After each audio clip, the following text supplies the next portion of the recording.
Level 1. The suspect. You're 24 years old. You're driving home from your girlfriend's apartment at 11:40 on a Sunday night. You're on a two-lane road in a part of town you drive through every week. The radio's on. You're thinking about whether you remembered to set your alarm for work tomorrow. You did. You always do. You are a person who does things correctly. That will not help you. A mile behind you, a woman is being robbed at a gas station.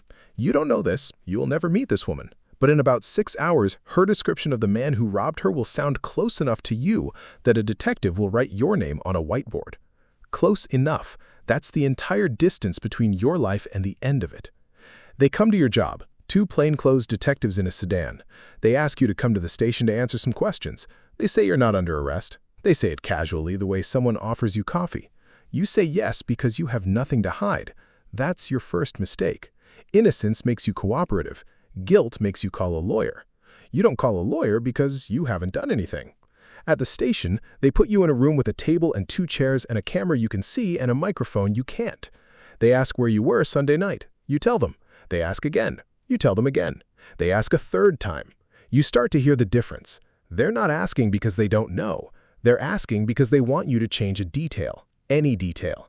A changed detail is a lie, and a lie is a confession shaped like a mistake. 6 hours later, you are arrested. The handcuffs are cold and your wrists are thin, and the metal has more certainty than anything else in the room. Level 2. The accused. Your mugshot is taken at 5:47 a.m. You haven't slept. Your eyes are red. Your hair is wrong. You look exactly like someone who committed a crime. That's what no sleep and fluorescent lighting do. They make the innocent look guilty and the guilty look the same. The victim picks you out of a lineup. She's 80% sure. 80%. The detective writes it down as a positive ID. 80% becomes 100% on paper, because paper doesn't have a column for doubt. If you're watching this and you want to see how every level of this system works, from the lineup to the cell to the courtroom to the moment they tell you you're free and you realize free doesn't mean what it used to, subscribe to LifeTO TV, because this story doesn't get better, it gets real. Your bail is set at $250,000. Your mother's house is worth $180,000. Your savings account has $4,300. You do the math. The math says you stay in a cage until your trial. The math says justice costs more than you have. You call your mother from county. She picks up on the second ring. She says she believes you. You hold on to that sentence like a rope over a canyon. She believes you. You will replay those 3 words on a loop for the next 11 years.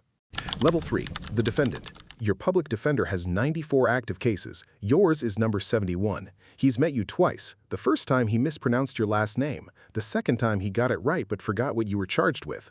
He has a coffee stain on his tie and a stack of folders that's taller than his briefcase. He's the only thing standing between you and a cell, and he is drowning. The prosecution has the victim's identification. They have your car on a traffic camera 3 blocks from the gas station at 11:38 p.m. They have a partial shoe print that's consistent with your size. Consistent, not matching. Consistent. In a courtroom, consistent and matching sound identical to 12 people who want to go home.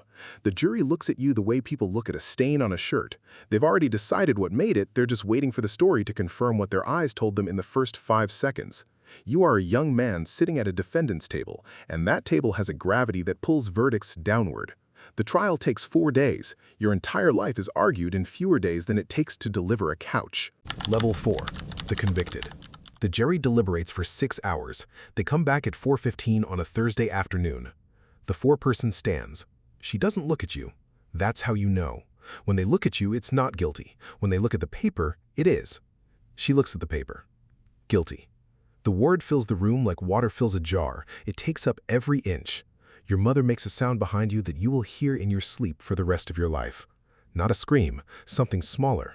The sound a person makes when the last good thing they believed about the world turns out to be wrong. The judge sentences you to 25 years. He says it the way a man reads a receipt. 25 years. You are 24 years old. You will be 49 when the system gives you back a life it stole when you were still young enough to believe the system doesn't steal lives. Level 5. The Inmate. State Correctional Facility. Your cell is 6 by 9. Your mattress is 3 inches thick.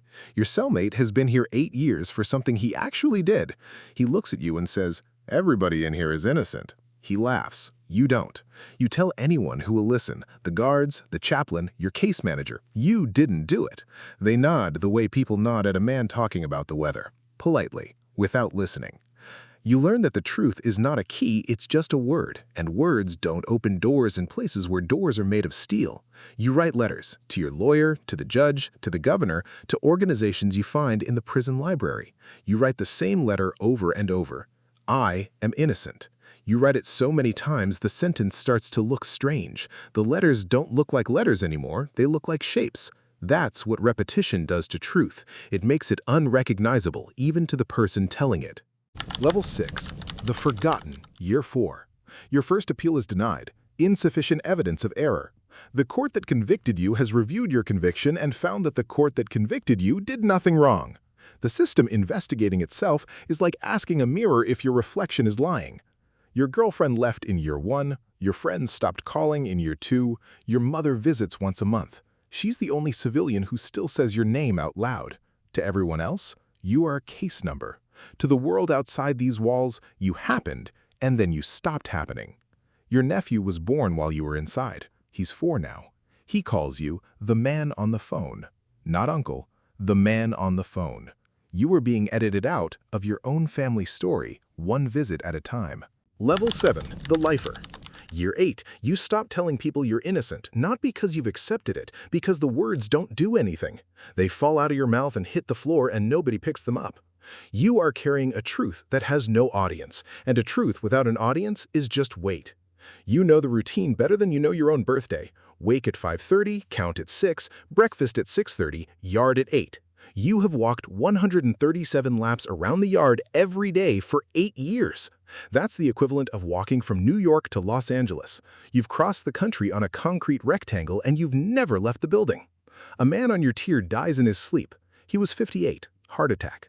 You didn't know his last name, you knew his bunk number. That's the unit of identity in here, not names, numbers. You are becoming a number that sleeps in a bunk that exists in a building that the world has agreed to forget. Level 8, the Case. Year 10, a letter arrives. It's from a law student at a university you've never heard of. She's working with an innocence project. She's read your file. She wants to talk. You've received letters like this before. 2 of them. Both led to nothing. You write back anyway because hope is the only thing in this building that doesn't require commissary. The law student finds the shoe print analysis. She sends it to an independent forensic expert. The expert says the methodology used at your trial was unreliable. Unreliable. That word, 14 letters long, is the first crack in a wall that's held for a decade. They petition for DNA testing on evidence that was never tested. The prosecution fights it. They fight it for 14 months of legal motions to prevent the truth from being confirmed. The system doesn't want to know if you're innocent. It wants to know if the conviction holds. Those are different questions with different masters. The DNA comes back. It's not yours. It was never yours. The evidence that could have freed you 11 years ago was sitting in a storage locker in the courthouse basement, in a box, on a shelf, with your case number written on it in marker. 11 years. A box on a shelf. Level 9, the Exonerated. The judge vacates your conviction on a Wednesday morning. He reads the order in the same tone the other judge used to sentence you. Flat. Bureaucratic. The voice of a system correcting an error it doesn't want to admit it made. He doesn't say sorry. The system doesn't have a word for sorry. It has a word for vacated. You walk through a series of doors. Each one opens and closes behind you. The last door leads outside. You step onto a sidewalk in clothes your mother brought you. The sun is different than you remember. Brighter. Louder. The sky has no ceiling, and that's the most terrifying thing you've ever seen. Your mother is standing by a car. She's 11 years older. Her hair is white. She's smaller than you remember. She holds you and doesn't let go, and you stand on a sidewalk outside a prison and you cry for the first time in 8 years. You cry the way a pipe bursts, not slowly, all at once. Everything. Level 10, the Free Man. You are 35 years old. You have no work history, no credit, no references. Your resume has an 11-year gap that you can't explain, but no one wants to hear the explanation. They see the gap the way the jury saw you, as a stain on a shirt that's already been thrown away. The state offers you compensation, $50,000 per year of wrongful imprisonment. That's $550,000 before taxes for 11 years of your life. That's $137 a day. Your freedom was worth $137 a day. You can't buy it back. You can only accept what they've decided it costs. And what they've decided it costs is less than a hotel room in Manhattan. You get a studio apartment. You sleep with the lights on. You can't sleep in the dark anymore. The dark sounds like a cell door closing. You eat at the same time every day because your body still runs on count. You flinch when someone stands behind you. You check the lock 7 times before bed. You're free, the way a bone that healed crooked is free. It works, it holds weight, but it will never be the shape it was before. You drive past the gas station sometimes, the one where a woman you've never met was robbed on a night you were driving home from your girlfriend's apartment thinking about your alarm clock. The gas station looks the same. Your life doesn't. One night, one road, one woman who was 80% sure. That's all it took. The man who actually robbed her was caught 3 years after your conviction. Different city, same method. He confessed. He is currently serving 12 years. You served 11 for his crime. He will serve 12 for his own. The math doesn't work. It was never designed to. People ask you if you're angry. You say no. That's a lie you tell because the truth scares people. The truth is, you're not angry. You're something past angry. You're the thing that happens to metal when you bend it back and forth too many times. You don't break. You just stop being what you were. You are free. The certificate says so, the court says so, the state that locked you up says so. But freedom is a word that used to mean something, and now it means something else. It means the door is unlocked. That's all. The door is unlocked.